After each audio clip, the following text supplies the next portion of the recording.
you got it. What's the sense of having it if you can't use it? Did you ever wonder what weird truths hid behind the laughter of Three's Company? In the late 1970s, this sitcom filled living rooms with humor, charm, and nightly escape. But what hidden quirks and untold stories shaped the show in ways we never imagined? When Three's Company first aired in 1977, the idea of Jack Tripper pretending to be gay so that he could live with two women was shocking. At the time, network television was still very conservative, and the premise raised eyebrows with executives and advertisers. Many feared it would be seen as offensive or inappropriate for family audiences. ABC debated heavily about whether or not to approve the show, and some sponsors hesitated to be associated with it. What seemed like a risky idea to executives was exactly what made viewers curious. Audiences tuned in, not only for the slapstick humor, but also for the daring social setup that felt unlike anything else on television. While Jack's act was played for comedy rather than serious commentary, it still broke ground by putting homosexuality into mainstream conversation, even if indirectly. The controversy helped the show stand out, and it became one of the biggest hits of the late 1970s. What nearly stopped Three's Company from ever airing ended up being the very thing that made it unforgettable. By the height of the show's success, John Ritter was clearly the lead, but Suzanne Somers was just as big a draw. Her role as Chrissy Snow made her a household name, and audiences tuned in just as much for her comedic charm as for Ritter's pratfalls. When Somers discovered that Ritter was being paid much more than she was, she demanded equal pay. It seemed like a fair request given her popularity. However, the producers and ABC executives did not see it that way. They considered Ritter the star and believed Somers was replaceable. What began as a salary negotiation turned into a bitter standoff that divided the cast and crew. Ritter and Joyce DeWitt sided with the producers, feeling that Somers was putting the entire show at risk. Somers argued that she was simply asking for fairness. The conflict became one of the most famous contract disputes in television history, changing how people viewed pay equality in Hollywood. Though Somers eventually lost the battle, her fight opened the door for future actors to demand equal treatment. After the pay dispute exploded, Suzanne Somers faced the consequences. Instead of firing her outright, the producers devised a strategy to keep her on contract but minimize her presence. For much of Season 5, her appearances were limited to short phone call scenes, filmed separately from the rest of the cast. She was no longer in the apartment, no longer in the physical comedy, and no longer part of the chemistry that made the show work. Fans noticed right away and complained, but the producers were determined to send a message. They wanted to prove that no single actor was bigger than the show. Somers later admitted that this period was heartbreaking for her. She had gone from being one of the faces of the series to a footnote in her own workplace. Eventually, she left entirely, and the producers brought in new roommates to replace her. The whole ordeal became a cautionary tale about challenging network power in the 1970s. What could have been a triumph for equality ended in isolation, leaving a strange and sad chapter in television history. Before Suzanne Somers made Chrissy Snow a television icon, another actress had the role. The first pilot for Three's Company featured Susan Lanier as the bubbly blonde roommate. Producers initially thought she would be perfect, but test audiences did not respond the way they hoped. The chemistry with John Ritter and Joyce DeWitt just was not there. When the network ordered another pilot, they decided to recast the role. Somers came in, delivered her wide-eyed charm and comic timing, and suddenly the balance clicked. What seemed like a small change turned out to be crucial. Without Somers, Three's Company might never have become the hit it was. She embodied the character in a way that felt both innocent and mischievous, making Chrissy unforgettable. Lanier went on to have other acting roles, but missing out on this show became one of the big what-ifs of her career. For viewers, though, it was Somers who made the part iconic, turning a recast into a stroke of luck that changed television history. Three's Company did not start as an original idea. It was based on the British sitcom Man About the House, which also featured a man living with two women under unusual circumstances. The American producers adapted the concept but had to adjust it for US audiences. The British humor was a bit darker and more suggestive, while ABC wanted something lighter and more family-friendly. Characters were reshaped, jokes were softened, and the California setting added a sunny, breezy feel. While the premise remained the same, the tone was completely different. Over time, the American version grew so popular that many viewers did not even know it was an adaptation. In fact, Three's Company ran longer and became more culturally significant in the US than its original source ever did in Britain. It is one of the best examples of how a good idea can cross borders and be reinvented for a new audience. The British series may have lit the spark, but it was the American version that turned it into a cultural phenomenon. Bringing Three's Company to television was not simple. The first pilot, starring different actors, failed to impress the ABC executives. They felt the comedy was too forced, and the chemistry between the leads was flat. A second attempt improved slightly, but still did not capture the spark the producers wanted. Executives were nervous about how far they could push a show built on innuendo, and the casting changes only added to the tension.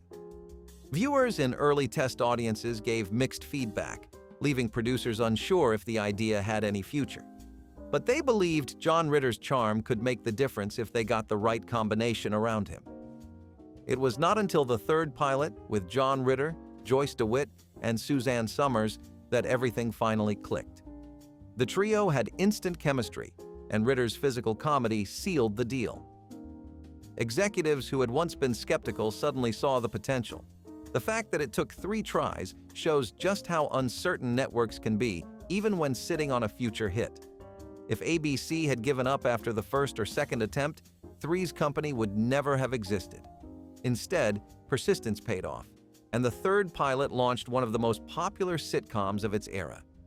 Sometimes success really does come down to getting the right mix of people at exactly the right time. John Ritter's performance as Jack Tripper set the standard for physical comedy in the 1970s. His pratfalls, double takes, and slapstick routines were some of the most memorable moments of the series. What many fans did not know is that Ritter studied Lucille Ball to perfect his timing. He admired her ability to blend physicality with character, making every fall and stumble seem both hilarious and believable. Ritter even visited sets and studied tapes of old I Love Lucy episodes, slowing them down to watch how Ball used her body to sell a gag. He often practiced at home, bumping into furniture and tripping over rugs just to refine the timing of his falls. Castmates joked that no one could hurt themselves on camera with as much style as John Ritter. Ritter often practiced routines over and over to make them look spontaneous. He treated slapstick as an art form, not just cheap laughs. The result was a character who could make audiences laugh with nothing more than a raised eyebrow or a clumsy trip over a sofa. Ritter's inspiration from Ball created a direct line from the golden age of sitcoms to the modern era. His work showed that physical comedy was not outdated, it was timeless. Fans still remember Jack Tripper's pratfalls as some of the funniest moments ever captured on television. Filming in front of a live audience gave Three's Company its energy, but it also caused problems. John Ritter's pratfalls and Suzanne Somers' one-liners often sent the crowd into hysterics. Sometimes the laughter was so loud and lasted so long that the actors could not deliver their next lines. The sound crew had to stop filming, cut the scene, and start over. The live audience treated each taping like a rock concert, cheering and clapping when their favorite characters appeared. Don Knotts, in particular, could barely finish his lines when audiences screamed with laughter at his outfits or wide-eyed expressions. The producers eventually had to build extra pauses into scripts just to account for the noise.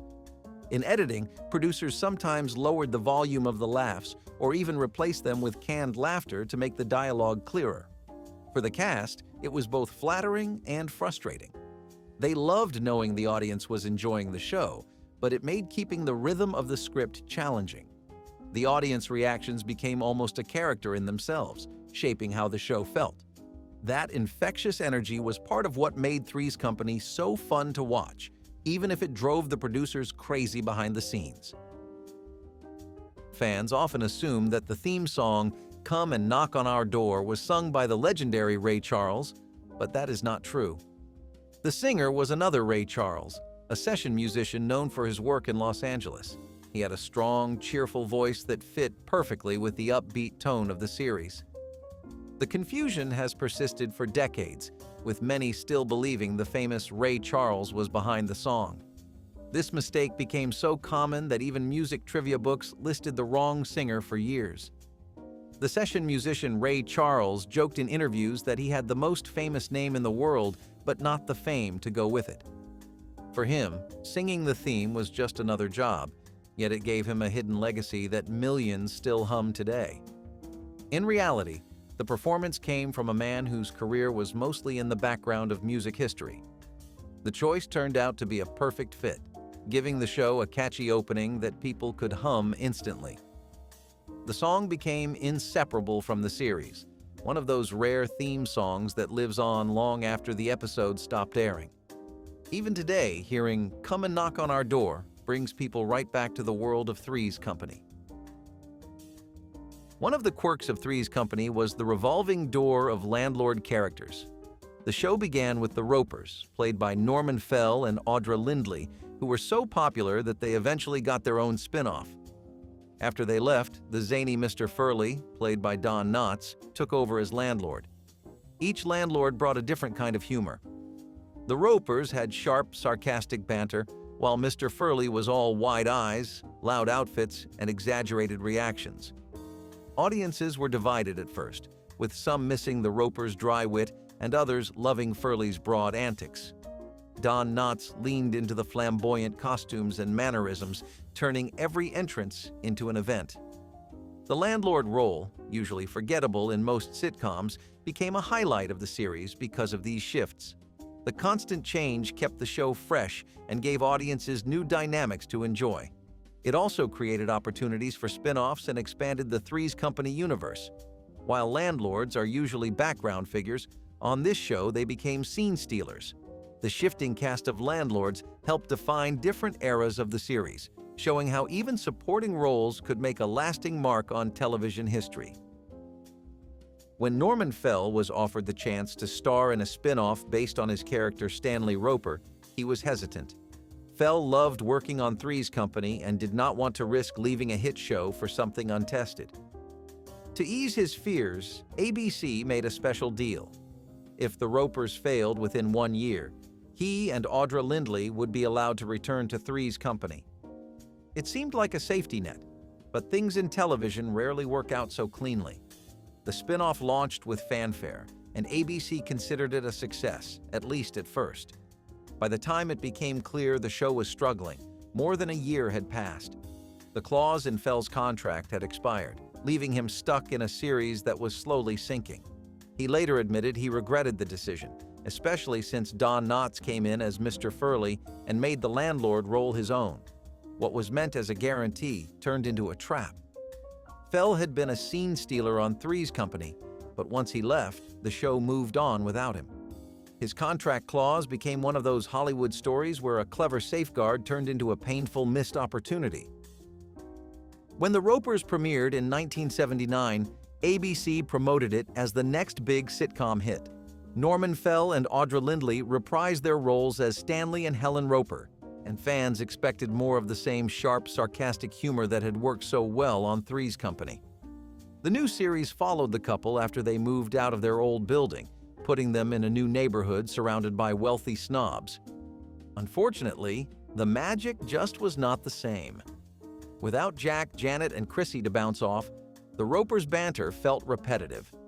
Critics noted that the show lacked energy and direction, and audiences quickly lost interest. Ratings dropped steadily, and after only one full season and half of another, ABC canceled it. By then, the one-year return clause in Fell's contract had expired, meaning he and Lindley could not go back to Three's Company. The cancellation left both actors frustrated, since they had traded a guaranteed spot on a hit show for something that ended abruptly. Meanwhile, Don Knotts had already stepped in as Mr. Furley, cementing himself as the new landlord and fan favorite. The quick rise and fall of the Ropers is often cited as a classic case of a spin-off that just did not have the legs to stand on its own. When Don Knotts took over as landlord Ralph Furley, The producers wanted him to stand apart from the more subdued Ropers. One of the easiest ways to do that was through wardrobe. Costume designers gave Mr. Furley some of the loudest outfits on television: bright polyester shirts, oversized neck scarves, and pants with patterns so wild they looked straight out of a comic strip. The goal was to make his entrance funny before he even spoke a line. Don Knotts leaned into the look completely, strutting into scenes with his chest puffed out and his eyebrows raised, as if he truly believed he was the most stylish man in Santa Monica. The absurd fashion made every one of his entrances a laugh on its own, and audiences adored it. While Stanley Roper had been sarcastic and dry, Mr. Furley was broad and flamboyant, making the shift between landlords a full tonal reset for the show. Fans still remember the outfits decades later, proof that the costume choices did exactly what they were designed to do. Furley's wardrobe became a character all by itself, exaggerating his insecurities and amplifying his comedic timing. It was television fashion at its silliest and most effective. When Richard Klein first appeared as Larry Dallas, the smooth-talking used car salesman who lived next door, the role was meant to be small. He was written as a one-note sleazeball who flirted with every woman who crossed his path. But audiences loved him. Klein delivered his lines with such goofy charm that even his worst pickup attempts became funny instead of creepy. Producers noticed the reaction and began giving him more scenes. Soon, Larry was appearing in nearly every season, acting as Jack Tripper's sidekick and constant bad influence. While Jack tried to be the nice guy, Larry was always scheming, pushing his friend into ridiculous situations. Their chemistry gave the show another layer of comedy, and fans started looking forward to Larry's entrances almost as much as Jack's. What began as a minor recurring role turned into one of the most memorable parts of the series. Klein later said he was surprised by how popular Larry became, since he never thought of himself as a scene stealer. But in many ways, Larry Dallas represented the underbelly of the Three's Company world, a character who was shameless but still somehow lovable. When Suzanne Somers left, the producers needed a new roommate to fill the blonde role. After a brief run with Jenna Lee Harrison as Cindy, they brought in Priscilla Barnes to play Terry Alden, a smart nurse with a more grounded personality. On paper, it was a good idea. Terry was meant to be less ditzy than Chrissy and more independent than Cindy. But Barnes never felt comfortable on set. She later admitted in interviews that she disliked the role and the show itself, calling it shallow and stressful. The constant behind-the-scenes drama combined with typecasting left her frustrated. She wanted meatier roles that would challenge her, but instead she was stuck delivering lines that often reduced her to another version of the blonde roommate. Fans enjoyed her performance, and many appreciated the slightly more mature energy she brought, but Barnes herself could not wait to leave once the show ended. Looking back, her honesty about disliking Three's Company gives her role a bittersweet edge. She may not have loved being part of it, but her addition kept the series alive through its later seasons. Joyce DeWitt played Janet Wood for the entire run of Three's Company, providing the sensible counterbalance to Jack's antics and Chrissy's innocence.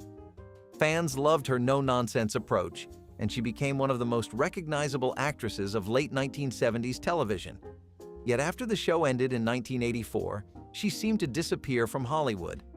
DeWitt took very few roles in film or television, preferring to focus on theater and a quieter life away from the spotlight. Part of the reason was typecasting. Casting directors had a hard time seeing her as anything other than Janet.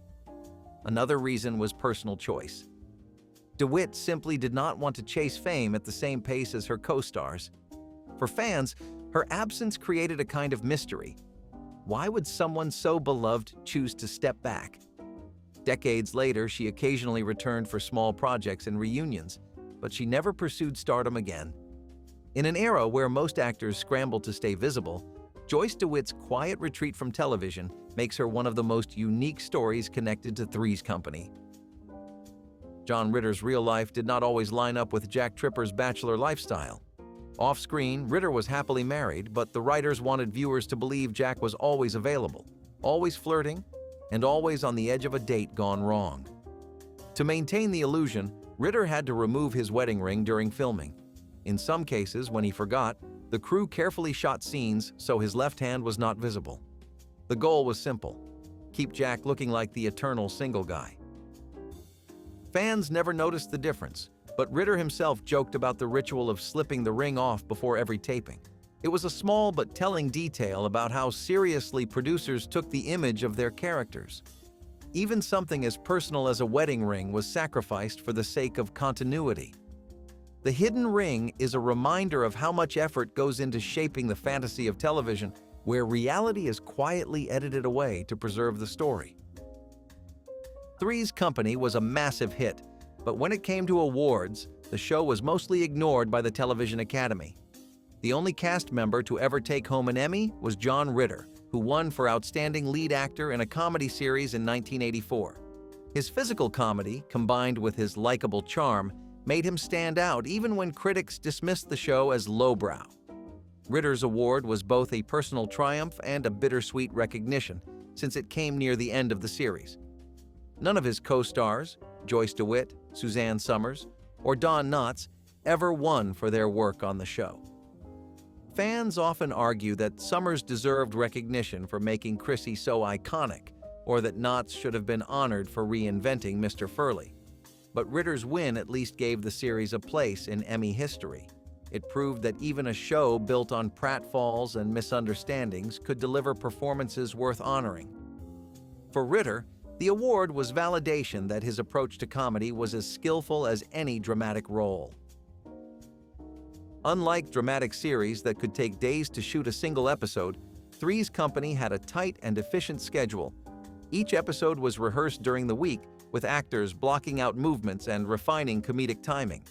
Then, on taping day, the cast would perform in front of a live studio audience. The entire episode was usually filmed in just a few hours. Multiple cameras captured every angle, and when mistakes happened, the cast simply reset and did the scene again. John Ritter often had to repeat pratfalls multiple times until they looked perfect, but he kept the energy high, feeding off the audience's laughter. For viewers at home, the result looked seamless, but behind the scenes, it was a well-oiled machine. The speed of production meant the cast had little downtime, and new episodes were churned out week after week. This quick style of filming was typical for sitcoms of the era, and it helped Three's Company stay consistent for years. What seemed effortless on screen was actually the product of intense preparation and lightning-fast execution on the set. Fans who binge-watch Three's Company today often notice something strange. The apartment does not always look the same. Across the seasons, walls shifted, doors moved, and furniture changed places without explanation. Sometimes the kitchen seemed larger, other times the living room felt smaller. These adjustments were not part of the story. They were simply the result of set designers tinkering behind the scenes. As filming needs changed, the crew modified the layout to make camera angles easier or to accommodate new storylines. At the time, viewers watching week to week rarely noticed. But modern fans who re-watch episodes in order often find themselves confused. Why does the bathroom door lead to a different place than it did last season? Why does the couch keep moving? The shifting apartment became one of those small quirks that only added to the charm of the show. It reminds us that television is an illusion, and even the most familiar settings are not as fixed as they appear. For all its inconsistencies, the apartment remained one of the most recognizable sets in sitcom history, serving as the backdrop for countless misunderstandings, pratfalls, and laughs. One of the most unusual quirks in Three's Company came from Norman Fell as Stanley Roper. Unlike most sitcom characters of the 1970s, he sometimes broke the fourth wall by looking directly at the camera. At the end of a scene, after delivering a sarcastic line or making a face, Fell would glance at the audience at home as if to say, "Can you believe this?" It was a simple gesture, but it gave the show a different kind of energy. In a medium where the audience was usually invisible, Stanley Roper acknowledged them, pulling viewers into the joke. Fell later admitted that he came up with the idea on his own, borrowing the style from vaudeville and classic comedy routines he admired as a young actor. Producers hesitated at first, thinking it might distract from the sitcom's flow, but audiences loved it.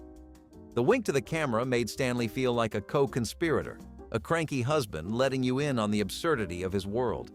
It set him apart from Helen, who was constantly frustrated with him, and from the younger cast members, who lived in their own chaotic universe. His asides became one of the most memorable elements of the Ropers' dynamic, helping to define their humor. Few shows of the time dared to break the illusion of sitcom life, but Fell's instinct worked. Today, it feels ahead of its time, since breaking the fourth wall is now a common tool in comedy. For audiences of the late 1970s, it was one more reason to tune in and laugh along. For most of the series, Jack Tripper was portrayed as the lovable guy who bounced between jobs while chasing women and scrambling to pay rent. But as the show moved into its later seasons, the writers realized the character needed more direction. They introduced Jack's Beastro, a French-themed restaurant that finally gave him a long-term goal and a sense of maturity. The addition marked a shift in tone, showing Jack not just as a clown, but as someone with ambition. Fans appreciated the new depth, even though the humor was still there in his nervousness and bumbling. The Beastro set also provided new locations for stories, breaking up the familiar apartment and Regal Beagle bar settings. John Ritter enjoyed the change because it allowed him to show Jack growing up without losing the physical comedy that made him famous. For the writers, it was also a way to keep the show fresh as it approached the end of its run. A character who had once seemed stuck in endless misunderstandings now had something to build toward. The restaurant even carried over into the short-lived spin-off Three's a Crowd, making it one of the few parts of Three's Company to survive past the original show.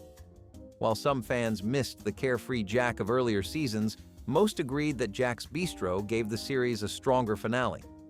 It was proof that even the silliest sitcom characters could grow, at least a little, before the curtain came down. For years after leaving the show, Suzanne Somers was absent from every cast reunion and retrospective. The feud that began with her demand for equal pay had left deep scars. John Ritter and Joyce DeWitt sided with the producers during the dispute, and the relationship between Somers and her co-stars collapsed. She later admitted that she felt isolated and betrayed, while her castmates believed she had put her own interests ahead of the entire show. For decades, she avoided reunions and interviews about Three's Company, even as nostalgia for the series grew. It was not until the early 2000s that fences began to mend.